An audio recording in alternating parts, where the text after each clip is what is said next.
Good morning from day 2 on the Southern Upland Way. I'm here at Castle Kennedy. That's where I stopped walking yesterday. Bus just dropped me off. And I go this way through the Castle Kennedy Gardens. It's going to be a longer day today, 16 miles. It's going to be a tougher day. More hills and kind of on tops of moors and boggy spots and stuff like that. Plus my pack is huge. I tried not to take things I didn't need to take, but I was not 100% successful. So that'll get lighter as the day goes on and as the weeks go on. But for today, I got to start walking. It's 9 o'clock. It's Sunday, so there's only one early bus from Stranraer going this way.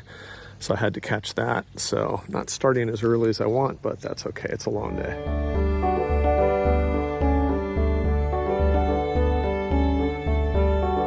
Well, isn't this just a lovely start to my day?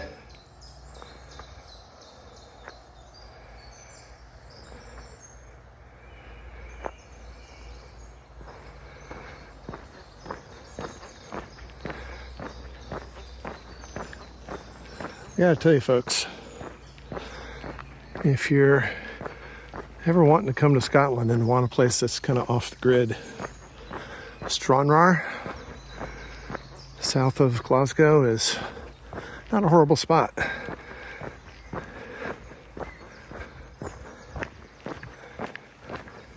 Not a horrible spot at all.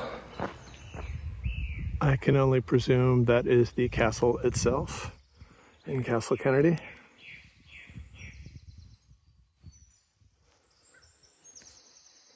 Goodness, what a place. On the road again. Plodding pavement on the road again.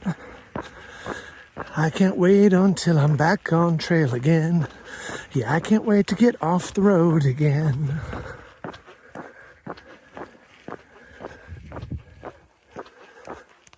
I'd almost forgotten, but there's two things today. One, it's Father's Day. So happy Father's Day to my dad, Walker Brown, who gave me my middle name and my propensity for, well, walking and many other gifts besides. So cheers to you, Dad. Also, it is the summer solstice, the longest day of the year. And in fact, I looked at the exact time earlier and I think it was like 9:24 a.m.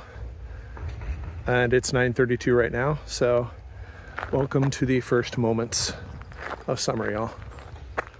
First trail marker in a while. There's been a couple of intersections where the only way I could be sure I was going the right way is to look at my map. I think someone who had just a paper map would stand a pretty good chance of making a wrong turn along this stretch. And there's somewhat of a path. This is from looking at the maps, this is the one biggest climb, I think, today. It's not really big, though. Just got to climb up out of the lowlands, up onto the high moors up here. And from there, it's more of an up and down adventure. Getting towards the top. Some people would consider this a plus, and some a minus, but one of the things I appreciate about this route and so many routes I've been on in Scotland is the diversity of trail experiences. I mean, just today I've been on a paved lane, a dirt lane, a trail, and now I'm just kind of following a fence and assuming that all is good until I have a reason to think otherwise, with just the faintest of foot treads to convince me. I do have the map, both on paper and digitally, that I can check. But I'm not doing that too often because usually you just ask yourself, where would I put the trail? And that's where it goes. And occasionally, every couple miles, I need to look at my map. But it's not just the same thing. Like sometimes the PCT, Pacific Crest Trail, can get boring, actually, when you're just walking along a 2-foot wide dirt path through a forest that doesn't change from mile to mile. Here, it's never the same long enough for you to get bored of it. Of course, now that I've said that, I'm sure that eventuality will rear its head at some point in the trip. But for right now, I'm digging the variety. I'm also digging that the amount of uphill seems to be decreasing. All right, choice of routes here, and I'm going to stick to the main route. I'm here.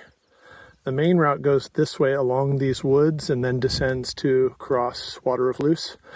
What some people do is they continue to follow the road, which leads to the village of New Luce so that they can have services.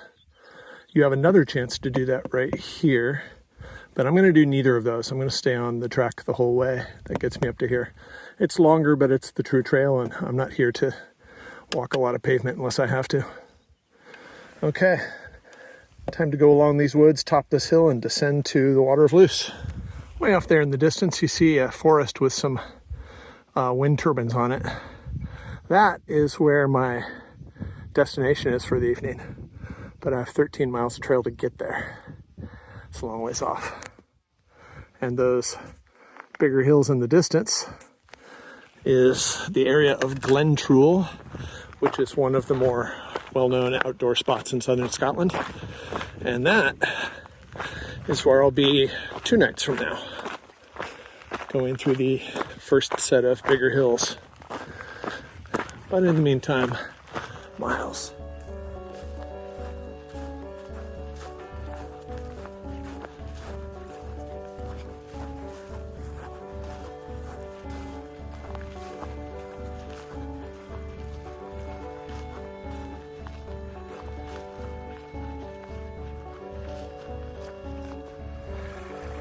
I seem to have acquired a babbling brook, a very tannin dark water, but that's what water's like in Scotland. Originally when I was planning this trail, I thought this might be an okay place to wild camp. Water source, middle of nowhere. Problem is there's not really any place big enough or flat enough to put down a tent that I've seen so far. And that's one of the things when you're doing a route for the first time, you don't really know what it's going to be like. You can look at all the trail reports and the maps and descriptions and everything, but it doesn't actually tell you as much as being there and having your eyes on it.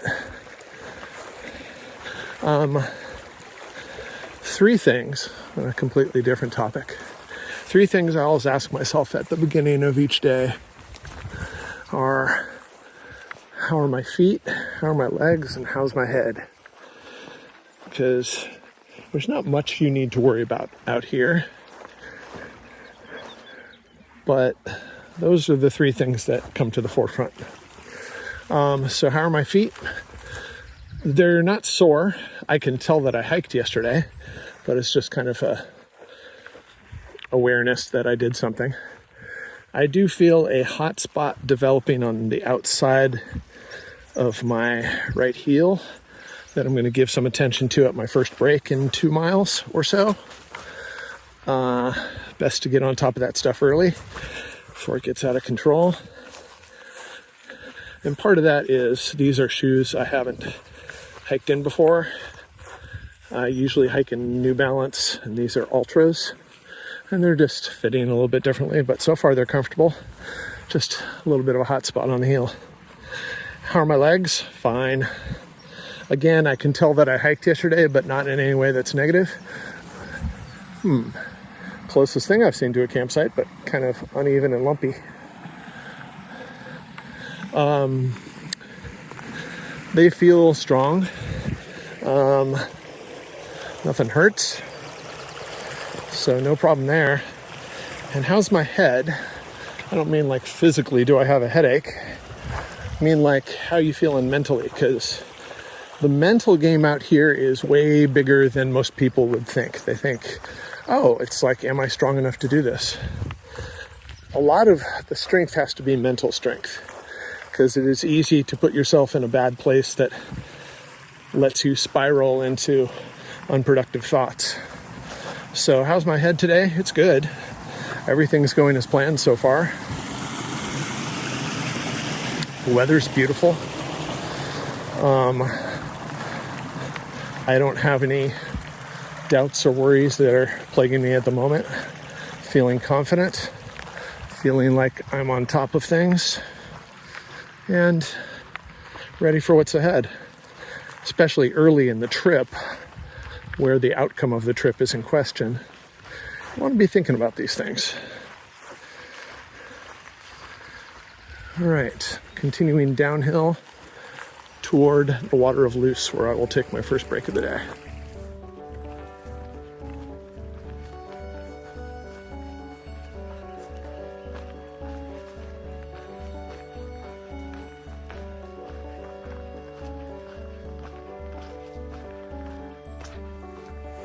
Lovely bit of trail approaching the crossing of the Water of Luce.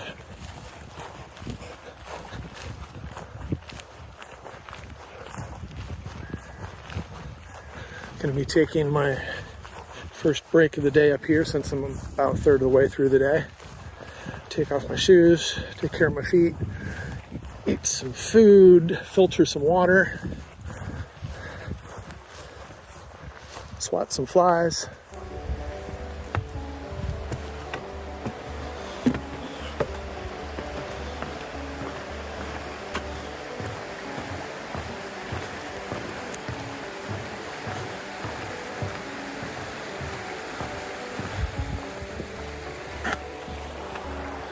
The Water of Luce. Looks pretty close to boatable. And looks like a shady rest spot down there.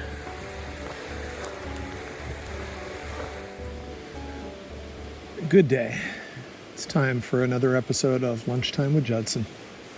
I'm here on the banks of the Water of Luce. It's a common way to refer to rivers up here, the water of something. Similar to in The Hobbit where they said, across the water, by water. Just crossed this lovely suspension bridge. And I'm filtering water from the river. And filtering it doesn't really take out the tannin color. The water here is kind of similar to northeast United States. It tends to be sort of brownish, and it's just organic matter from the soil that it passes through. It's not indicative of pollution or anything. It's just how it is. Some of it comes out when you filter it, but it's still the color of a light tea. So, I'll probably be using some electrolyte tablets to hide any taste. I haven't tried it yet, so I'm not sure what it tastes like. I've got enough to get me to the end of the day, so I don't need to stop for water again, so that's taken care of. Lunchtime, I'm exploring the reality of British Doritos. So I think I said before that some of the products that we're used to carry over. Like you can find Snickers and stuff like that, but most of the products are things that only exist in England. So when you do see things you're familiar with, like Doritos, you can bet that it's not going to be like the American version. And I will say, let's give you a look here. I will say that, it sort of looks like a Dorito. It doesn't taste the same. And that's probably a good thing, because why doesn't it taste the same? Because we don't have any tight food laws, and we can put all kinds of crap and additives and preservatives and artificial flavors and stuff in our food, and British law does not allow that. So they have to actually use like real things. If you looked at the ingredients list of this, it's pretty much things that you can pronounce. Corn, oil, tangy cheese flavor. So, it doesn't hit as hard. It's not as salty and delicious, but it's probably a lot better for you.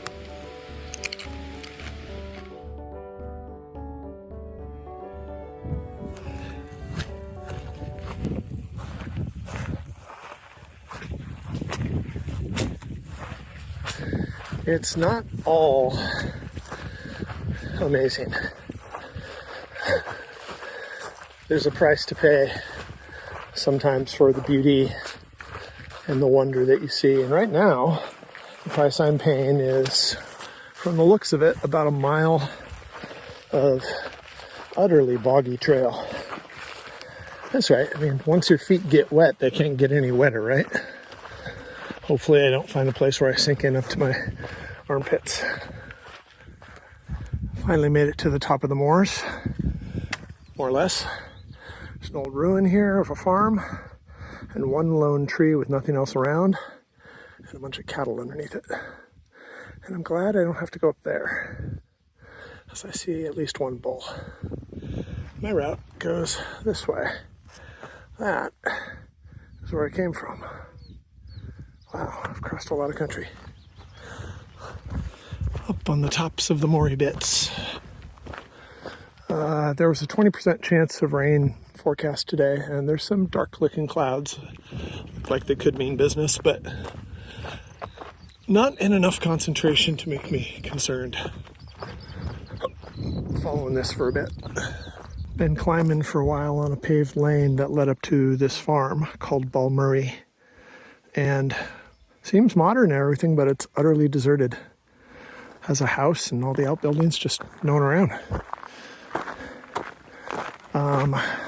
And this track continues, obviously a well-established one, up to some ruins ahead. Looks like sort of a corral maybe, and I see a building. But eventually I'm going up over that low spot in the distance, festooned with wind turbines. I think I have a little more than 5 miles left. Plugging away. All right, 11 miles in, leaving the well-appointed track for what is largely a bushwhack with a few steps on it. You can see a lot of posts, so it seems like it's been marked pretty well. You're not going to get lost, but these are not going to be fast miles. And they're going to be muddy miles. But it is quiet and peaceful. I'll give it that. Stop for a moment to top off my water bottle, because I've got one water bottle that I can access on my pack strap, and the rest of the water's in the back. And it was that tea water from Water of Luce, and it doesn't taste bad, just tastes like water. But I'll tell you what, y'all. I mean, once you get past that farm, you come out here, and this is a wild and lonely place. I still have not seen another backpacker. And today I've seen no walkers at all. I saw a couple of what looked like day hikers yesterday, but nobody today. Wow. A little bit jarring when you're in this open place with not a whole lot going on to all of a sudden see these thick forests. Not naturally occurring, really. They're plantations and are raised to be used. But it is a kind of jarring juxtaposition to go from something that feels like Kansas to something that feels like Oregon, just like that. And there's something surreal about this. Sentinels of wind turbines just sitting there. This reminds me a little bit of The Hobbit, where the party is crossing some open land and all of a sudden they just get to this wall of forest at Mirkwood, and Gandalf has to go off to do something else and leaves them alone. But he tells them very emphatically, keep to the path, keep to the path. So, to avoid any large spiders or anything else unpleasant, I'm going to keep to the path. I have questions. What's going on here? Butterfly nets?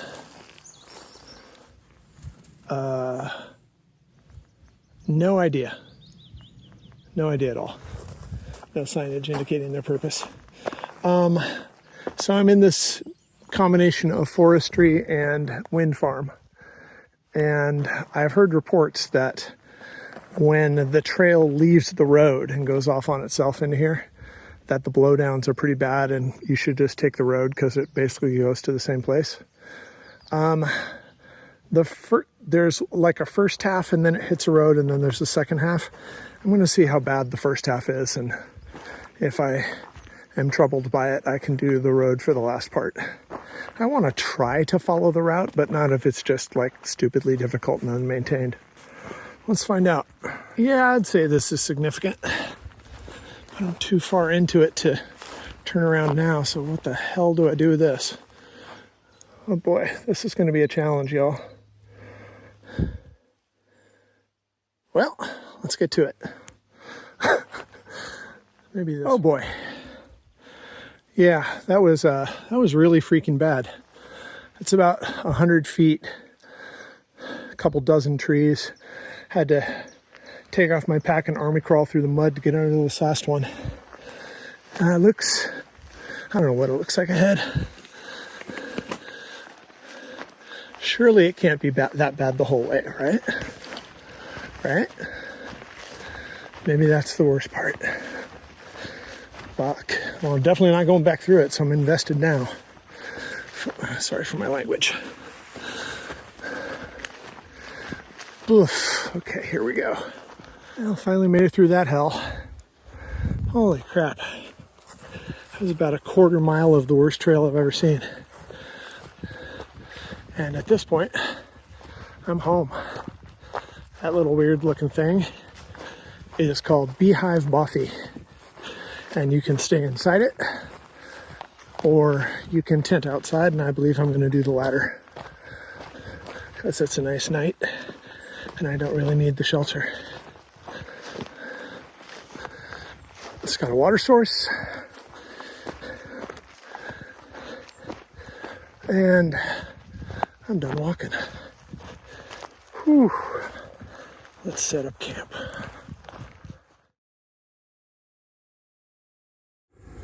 Okay, had a bit of a nap.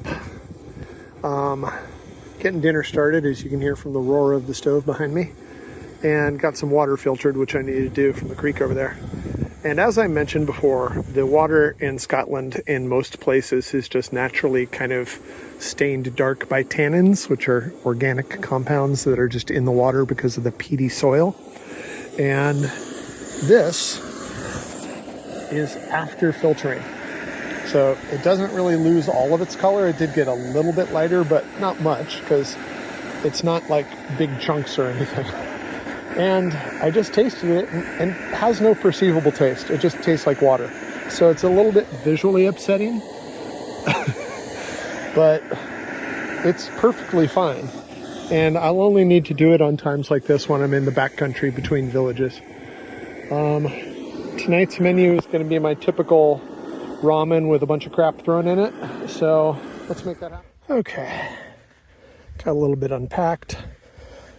Took off my shoes, set them out to dry after the mud fest of today. Got some electrolytes going in my water there. Set up my tent in some really floofy grass. It's going to be a comfortable night tonight.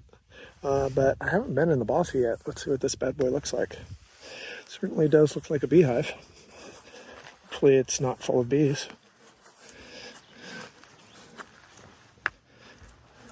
Well, that's a tiny little door, isn't it? This is built by hobbits.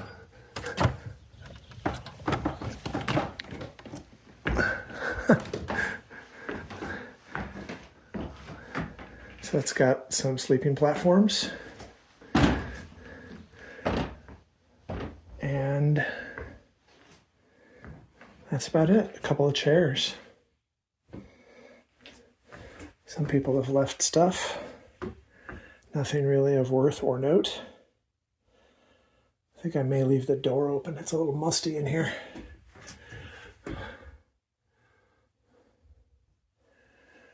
But yeah, this is home humble, but if it were pouring, you'd rather spend the night in here than out there.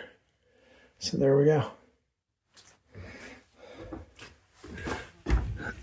Oh, my goodness.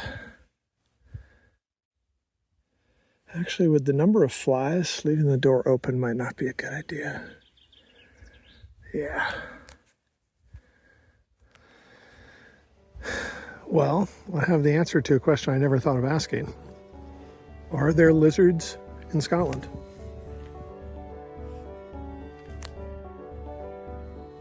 Yes, there are. Hello, little fellow.